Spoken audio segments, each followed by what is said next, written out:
بسم اللہ الرحمن الرحیم۔ السلام علیکم، میں آپ کو اپنے چینل رائٹر پہ خوش آمدید کہتی ہوں۔ آج کے لیکچر کا ہمارا عنوان ہے وہی کی اقسام اور وہی کی مختلف صورتیں۔ یہ تقریباً تمام اسٹوڈنٹ کے سلیبس میں یہ ٹاپک شامل ہے اور یہ ویڈیو آپ کی بہت مدد کرے گی۔ ٹھیک ہے، یہ ایم ایس اسلامیات کے سلیبس میں بھی شامل ہے، ایم فل کے اسٹوڈنٹ کے لیے بھی، اور ایف اے بی اے تمام اسٹوڈنٹ کے کورس میں یہ ٹاپک شامل ہے۔ جو موسٹ امپورٹنٹ کوشچن ہے یہ اکثر پیپر میں آتا ہے، آپ اپنے پاس پیپر اٹھا کے دیکھ سکتے ہیں، اس میں یہ کوشچن ریپیٹ ہوا ہے۔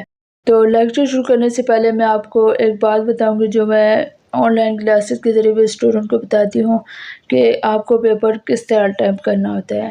ٹھیک ہے، جیسے آپ دیکھ سکتے ہیں، اگر آپ کے کوشچن میں یعنی پیپر میں صرف یہ کوشچن آ جائے کہ وہی کی اقسام لکھے، تو آپ نے ڈائریکٹ وہی کی اقسام نہیں لکھنی، یا میں بھی آپ کا یہ کوشچن آ جائے یا آپ کا یہ کوشچن آ جائے کہ وہی کی مختلف صورتیں، تو آپ نے ڈائریکٹ یہ نہیں لکھنا۔ آپ نے وہ کوشچن پورے طریقے سے ڈیفائن کرنا ہے۔ پہلے آپ نے وہی کے لفظی معنی لکھے، پھر آپ نے اصطلاحی مفہوم لکھ لیا، پھر آپ نے وہی کی اقسام لکھنی ہے، اور آخر میں آ کے آپ نے لکھنی ہے وہی کی مختلف صورتیں۔ اس سے آپ کا پیپر جو ہے اچھی طریقے سے اٹیمپٹ بھی ہوگا اور آپ کا کوشچن بھی لانگ ہو جائے گا، تو پھر آپ اسٹوڈنٹ کے مارکس بھی اچھے آتے ہیں۔ تو چلیے لیکچر اسٹارٹ کرتے ہیں۔ وحی کا لفظی معنی کیا ہے؟ اشارہ کرنا، پیغام پہنچانا، خط اور کتابت کرنا یا چھپی ہوئی راز کی بات۔ اشارہ کرنا یا کسی کے خیال میں کوئی بات آنا، پیغام پہنچ جانا یا آواز آنا۔ ٹھیک ہے، جس طرح ہمارے پیارے نبی صلی اللہ علیہ وسلم پر وحی نازل ہوئی تھی، وہی جب نازل ہوئی تھی غار حرا میں، تو آپ صلی اللہ علیہ وسلم کو سرسراہٹ اور گھنٹیوں کی آواز سنائی دیتی تھی۔ ٹھیک ہے، تو وہ وحی کے نزول کا وقت ہوتا تھا، اور وحی کی نزول کی مختلف صورتحال ہوتی تھی، یعنی مختلف نوعیت کی جو ہے وحی آپ صلی اللہ علیہ وسلم پر مختلف اوقات میں مختلف طریقے سے نازل ہوتی تھی، یعنی ان کا نزول ہوتا تھا۔ شرع اسلام میں وحی وہ ذریعہ ہے جس سے اللہ تعالیٰ اپنا کلام اپنے کسی منتخب بندے اور رسول تک پہنچاتا ہے، اور اس رسول کے ذریعے تمام انسانوں تک پیغام پہنچاتا ہے۔ جس طرح ہمارے پیارے نبی حضرت محمد صلی اللہ علیہ وسلم پر جبرائیل امین علیہ السلام کے ذریعے وحی ہوتی تھی، اور وحی کے نزول کے بعد پھر حضرت محمد صلی اللہ علیہ وسلم وہ پیغام ہم انسانوں تک پہنچاتے تھے۔ تو اس میں آپ وہ غار حرا والا واقعہ بھی لکھ سکتے ہیں کہ آپ صلی اللہ علیہ وسلم پر وحی کا نزول ہوا تھا، اور آپ صلی اللہ علیہ وسلم پر عیبت داری ہو گئی تھی، تو آپ حضرت خدیجہ رضی اللہ عنہا کے پاس گئے تھے، تو پھر انہوں نے آپ کو حوصلہ دیا تھا۔ وہ سارا واقعہ آپ اس میں لکھ سکتے ہیں۔ وحی کی اقسام، وحی کی دو اقسام ہیں۔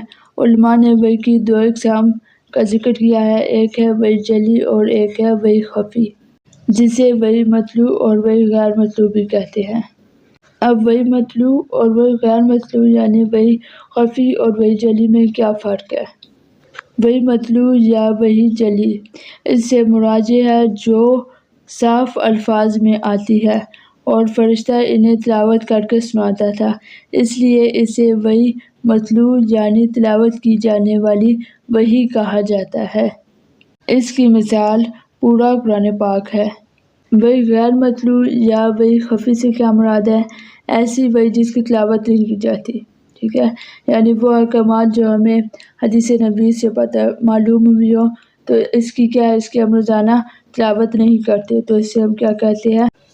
وحی غیر مطلوع یا وحی خفی کہتے ہیں۔ اس میں آپ لوگ ہیڈنگ دے سکتے ہیں حدیث کی مثالیں۔ حدیث کی مثال میں آپ یہ بھی لکھ سکتے ہیں، آپ صلی اللہ علیہ وسلم نے پہلے بیت المقدس کو قبلہ بنایا تھا، جبکہ اس کا حکم کوئی قرآن پاک میں نہیں آیا تھا، مگر جیسے ہی قبلہ کا رخ چینج کرنے کا یعنی تبدیل قبلہ کا حکم آیا، تو آپ صلی اللہ علیہ وسلم نے جب سورۃ دوسرے پارے میں جب آیت مبارکہ نازل ہوئی، آپ صلی اللہ علیہ وسلم پر وحی کا نزول ہوا، تو آپ صلی اللہ علیہ وسلم نے نماز کے دوران ہی قبلے کا رخ تبدیل کر دیا۔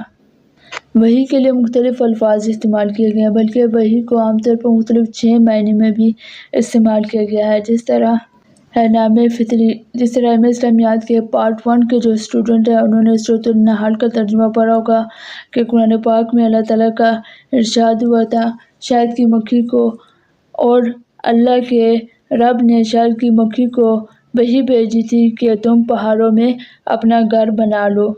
اب دیکھیں شہد کی مکھی جو تھی انہیں بھی اللہ تعالیٰ نے حکم دیا تھا، وحی کے ذریعے ان کے پاس بھی حکم آیا تھا کہ وہ کیا کرے، اپنے لیے پہاڑوں میں اپنے لیے گھر بنا لے۔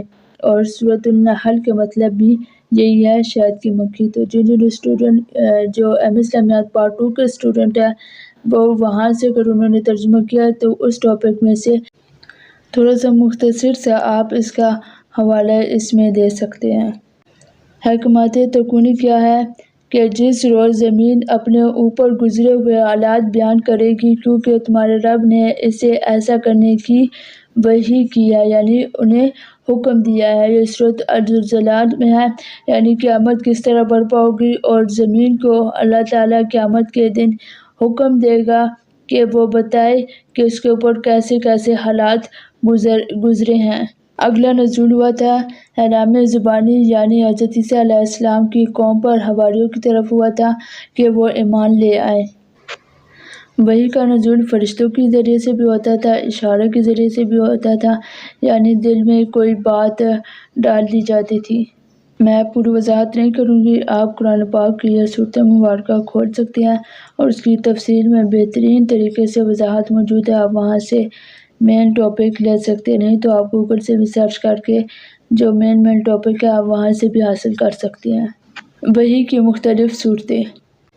وحی کی نزول کی پہلی صورت، اس صورت میں نہ تو فرشتہ بات کرتا تھا اور نہ ہی کلام الہی سنائی دی جاتی تھی، بلکہ صرف قلب رسول میں کوئی بات ڈال دی جاتی تھی، یعنی آپ صلی اللہ علیہ وسلم کے دل میں کوئی بات ڈال دی جاتی تھی، کبھی بیداری کی صورت میں اور کبھی خواب کی صورت میں۔ دوسری قسم میں آواز تو سنائی دیتی تھی مگر بولنے والا نظر نہیں آتا تھا، جیسا کہ حضرت موسیٰ علیہ السلام کو کوہ طور میں آواز سنائی دی گئی تھی مگر بولنے والا انہیں نہیں دکھائی دیا تھا۔ سورۃ القصص میں یہ واقعہ موجود ہے۔ تیسری صورت میں فرشتہ آ کر اللہ تعالیٰ کا پیغام پہنچاتا تھا، اور اس صورت میں نبی فرشتے کو دیکھتا بھی تھا اور اس کی آواز سنتا بھی تھا۔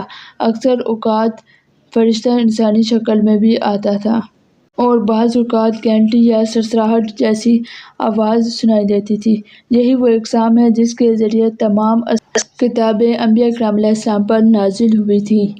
آخر میں اللہ تعالیٰ سے دعا ہے کہ میری اس کوشش کو اپنی پاک بارگاہ میں قبول فرمائے، اور اس میں کوئی کوتاہی ہو گئی ہو تو ہم ناقص بندوں پر اپنا کرم فرمائے۔ اگر آپ اسٹوڈیو نے آن لائن کلاسز جوائن کرنی ہے تو دیے گئے نمبر کے ذریعے مجھ سے رابطہ فرما سکتے ہیں۔ چینل کو لائک اور سبسکرائب کریں۔ اللہ حافظ۔